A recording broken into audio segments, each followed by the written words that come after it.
Can the French make good whiskey? Let's find out this week as we review the Grey Rock from Eddu.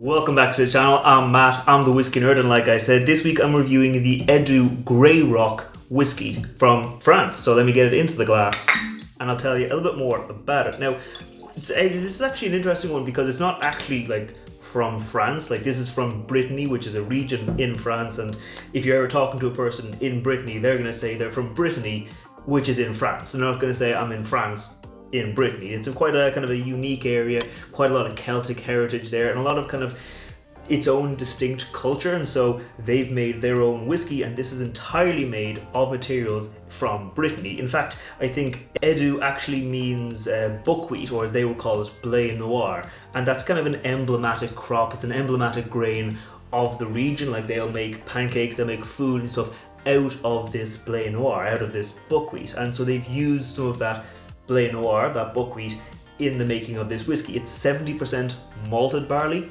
and 30% of that buckwheat. So, going to give it an interesting flavor because it is this artisanal, small enough distillery making kind of locally sourced whiskeys. They have got a whiskey that is 100% Blé Noir, but this is kind of their, I guess, their entry level whiskey from, well, the Eddu whiskey distillery. It's their entry level one, which uses some malted barley for a bit of familiarity and also bringing in that buckwheat flavor. France actually has more distilleries in it than Ireland. I mean, Ireland and Scotland, I think, combined. A lot of those European countries have a lot of distilleries, but typically they focus on brandies and cognacs and those kind of liqueurs. So it's not really a whiskey focus, but they have got some distilleries that are making some whiskies, some nice, some not so nice, and some kind of in the middle. The whiskey here, it comes in at 40% ABV. It doesn't have an age statement, but I have done a bit of research and I was aged in cognac barrels, or I guess ex-cognac barrels, again bringing that kind of French influence into the whiskey.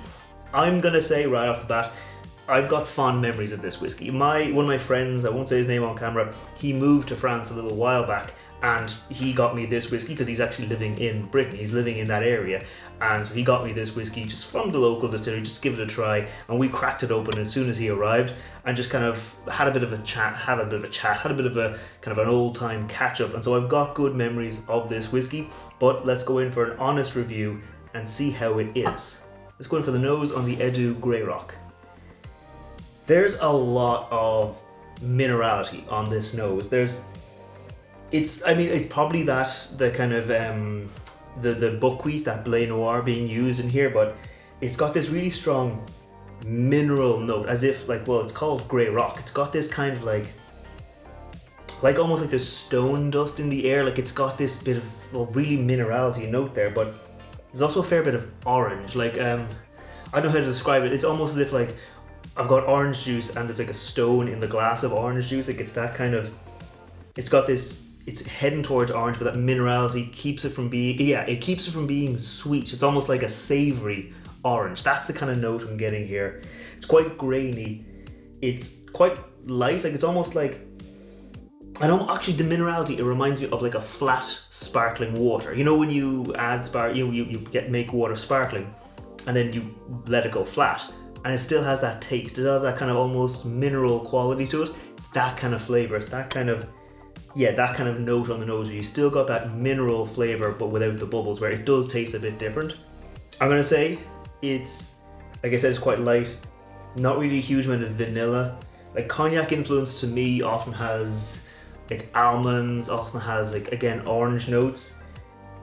It doesn't really have a lot of vanilla, and that's not coming through here. There's no real vanilla. I'm gonna be honest with it, it's not the best nose. Like, this whiskey was bought almost like a, not like a gag gift, but like a, oh, here, let's see what French whiskey is all about. He got me the kind of the cheapest, the entry level whiskey on it, but it's not the most appetizing on the nose. It's quite light, but also it's not got a huge amount of flavor behind it. Like, I will say the orange minerality note, that's quite different, it's quite interesting, but it's not very appealing. So I'm gonna go in for the palate and see how it is. Cheers.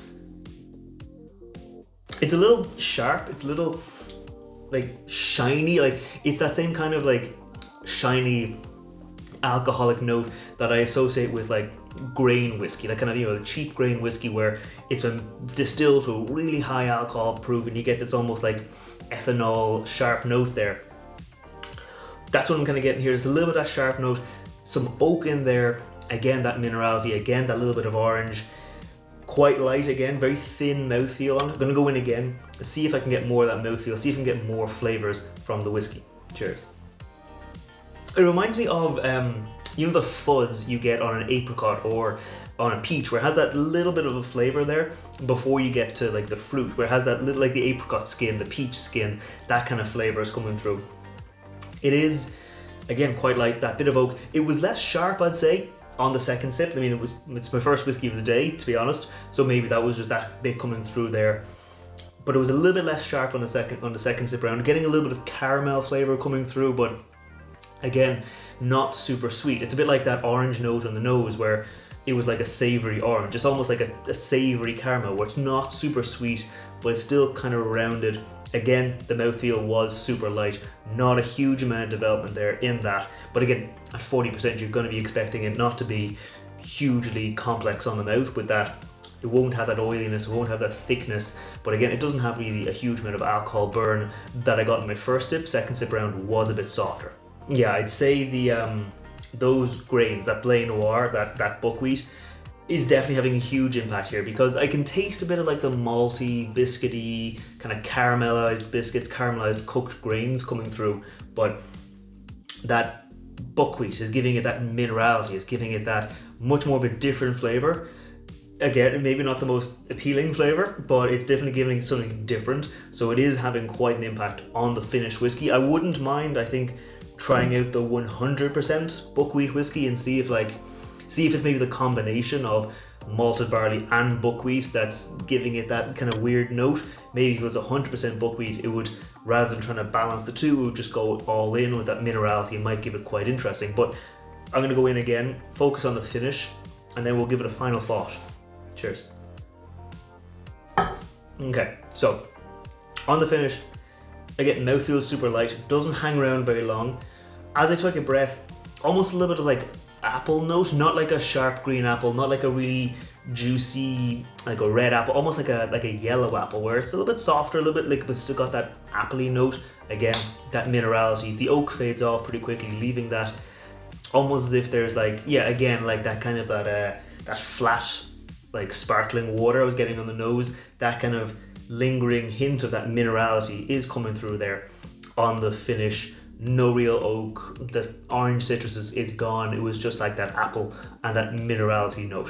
Before I give my final thoughts on this whiskey, if you're new here, scroll down, hit that like button, hit that subscribe button. I put out whiskey reviews every Wednesday, mostly focusing on Irish whiskey, but sometimes looking at whiskies from other countries. I also put out cocktails every Friday featuring whiskey, so if you want to see those, make sure you hit subscribe. But now as to my final thoughts on this, it's not a great whiskey. I mean, it's not a fantastic whiskey. It is their entry level whiskey. France doesn't have a huge whiskey making kind of culture or heritage behind it, and it is trying something a bit different. I mean, as a novelty, yes. I mean, I myself and my friend went through a fair bit of this whiskey on the night he visited, and he gave me this bottle. And since then, I've been giving it every now and then, almost like as a novelty gift to friends. Like, oh, here, someone comes over, I bet you never tried a French whiskey, and I bet you never tried a whiskey made with buckwheat. And, no, I've never tried that. Here, we'll give it a go. We'll give it a small sip. Universally, it's been regarded as, oh, that's different. Do you like it? It's different. And so, yeah, it's a bit different. It's a bit, it is that, it's not a great whiskey. It has that novelty, has a bit of a fun, yes. Do I have fond memories of this whiskey? Yes. So I will definitely be enjoying this. And I will be sharing it with some friends again when they come over. I mean, as I said, I would like to try more from them. They are a small kind of artisanal, so almost kind of craft distillery in Brittany, and since they are using stuff that's only from that area, I do like that idea of like the sustainability behind it. And I'd probably, if I'm visiting over there and we have time to go to the distillery, I might see if I can get a hold of that 100% buckwheat one, just to see how that is, if it's all in on the weird, or if it may be with the just pure buckwheat, it gives it like a nicer, more balanced, more round note. But I'm gonna have to try out that later. For now, I'm gonna enjoy this. I might end up mixing it with a bit of ginger ale or something like that, but I will see you next time. Sláinte.